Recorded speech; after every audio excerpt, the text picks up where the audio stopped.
வணக்கம்மா. சொல்லுங்க சார். உங்கள் பேர்? செல்வமணிங்க சார். வீட்டுக்கார பேர்? செல்வகுமார். எந்த ஊருங்க இது? குமரபாளையம்.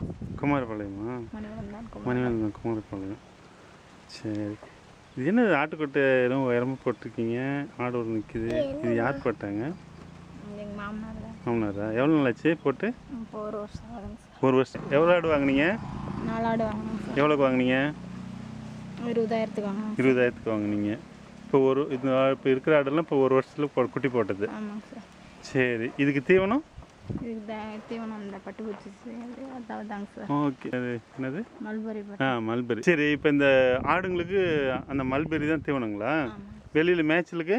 இதுலேயே இந்த காட்டிலே தாங்க சார். இந்த காட்டிலே மேய்ச்சிக்கிங்க? ஆமாங்க சார். இங்கே காட்டிலே விட்டுருவீங்க. அப்போ காட்டில் மேய்ச்சிங்களா? மல்பெரிக்கு என்ன பண்ணுவீங்க? இதுக்கு பட்டுப்பூச்சிக்கு வைக்கிற மாதிரினா ப்ளூ வைக்கிற மாதிரினா இது தவையை அறுத்து அந்த தவையை அறுத்து போட்டுங்க, மேய்க்க மாட்டீங்க? மாட்டாங்க சார். சரி, அப்போ நிறைய வேஸ்ட் பண்ணாதுங்களா? இல்லைங்க சார். கட்டி விட்டுருவீங்க?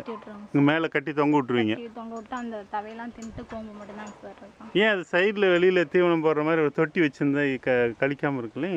அதாங்க சார் அவர் மாமனார் பண்ணலைங்க சார். இப்போ நீங்கள் வாங்கி இப்போ 1 வருஷத்தில் இப்போ எத்தனை ஆடு வச்சுருக்கீங்க? இப்போ 10 ஆடு இருக்குங்க சார். நீங்கள் வாங்கினது 4 இல்லாமல் அப்புறம் குட்டி 7 இருக்குங்க சார். இப்போ சனையாக இருக்குங்க சார். இப்போ சனியாக இருக்குது.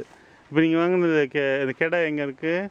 கெடா அது விற்றுட்டாங்க சார். விற்றுட்டிங்களா? இப்போ குட்டி போட்ட கெடாங்க சார். ஓகே. கெடா எவ்வளோக்கு விற்றீங்க? 8,000க்கு விற்றா. 8,000க்கு விற்றீங்க. சரி, அப்போ நீங்கள் போட்ட 20,000த்தில் 8,000 இப்போ மிச்சம் உங்கள் 12,000 தான் உங்களுக்கு முதல் இருக்குது. இப்போ இருக்கிற முதல்லாம் எவ்வளோ போகும்? மதிப்பு எவ்வளோ இருக்கும்? 50 ரூபா போகும். 50 ரூபா போகும். இப்போ இதில் உங்களுக்கு செலவு என்ன இந்த 1 வருஷத்தில்? எங்கள் செலவு ஒன்றும் இல்லைங்க சார். எதுவும் செலவு இல்லை. நீங்கள் ஏற்கனவே மல்பெரி போட்டுருவீங்க, அதை பட்டுகளுக்கு கொடுக்குறீங்க, அதில் மிச்சமாக இருந்தால் அதை பயன்படுத்துகிறீங்க. இதுக்கு தனியாக ஆள் ஒரு தேவையில்லை. நிச்சயமாக லாபமாக? லாபம் தாங்க சார். லாபம் தான். சந்தோஷம்.